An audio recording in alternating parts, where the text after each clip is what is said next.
Okay, let's jump right into this explainer. Today, we're unpacking the absolutely fascinating financial journey of MV Photovoltaic Power Limited, or as we'll call them, EPPL.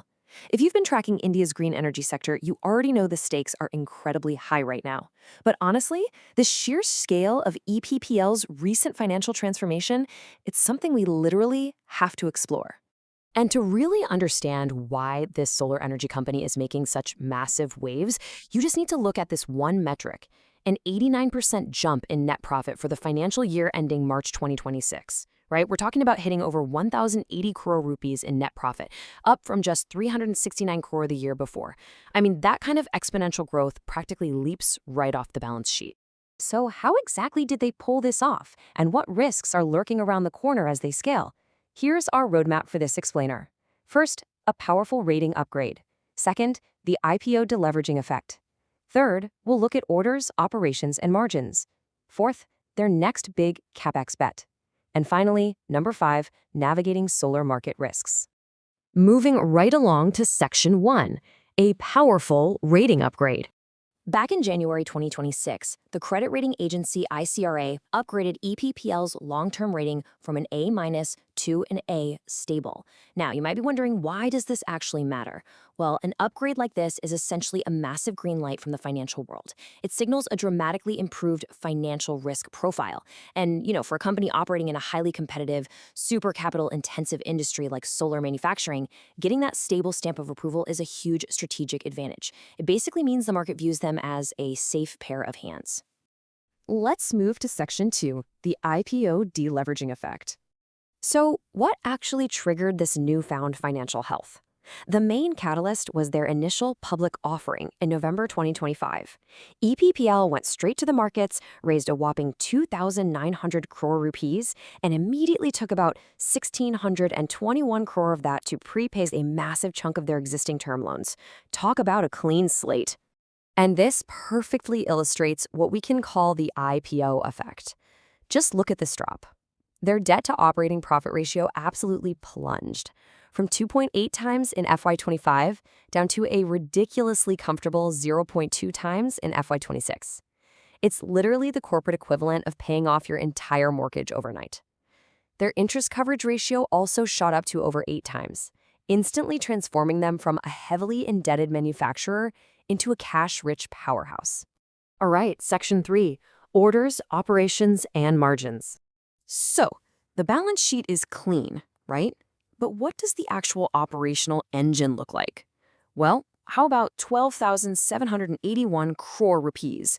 That is their confirmed order book for PV modules and cells as of November 2025. That gives them a massive revenue runway, basically guaranteeing their factories are going to be humming for the foreseeable future. And they are definitely set up to deliver on those orders. As India's second-largest pure-play integrated cell and module manufacturer, they're operating out of Karnataka, using advanced N-type TOPCon technology. And after some recent expansions, get this, they now boast an incredible 10.3 gigawatts of peak module capacity and nearly 3 gigawatts of cell capacity. This backward-integrated engine drove their sales to rocket past 5,050 crore rupees in FY26. To put that into perspective, that is a 101% compound annual growth rate over just 3 years. Throw in some favorable domestic pricing thanks to the Domestic Content Requirement Framework, and their operating margins have pushed to a seriously impressive 34%. Which brings us to Section 4, the next big CapEx peg. Okay, so here's the crucial question. What does a freshly deleveraged, cash-rich company do with all this momentum? Well, they make a massive bet on the future.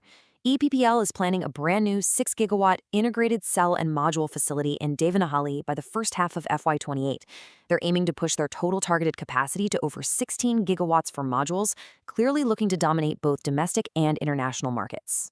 Now here is where things get really, really interesting. To fund this 5,510 crore rupee mega project, they're using about 2,200 crore from internal accruals, but they are also securing over 3,300 crore rupees in new sanctioned debt.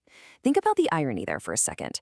They just used their IPO to pay off 1,600 crore in old loans, only to turn right around and borrow double that amount for their next phase of growth. It is a bold, highly aggressive strategy.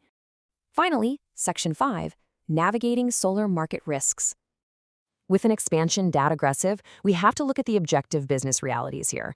The most striking vulnerability identified by ICRA is customer concentration. A staggering 86% of that massive 12,000 plus core order book relies on just 5 top customers.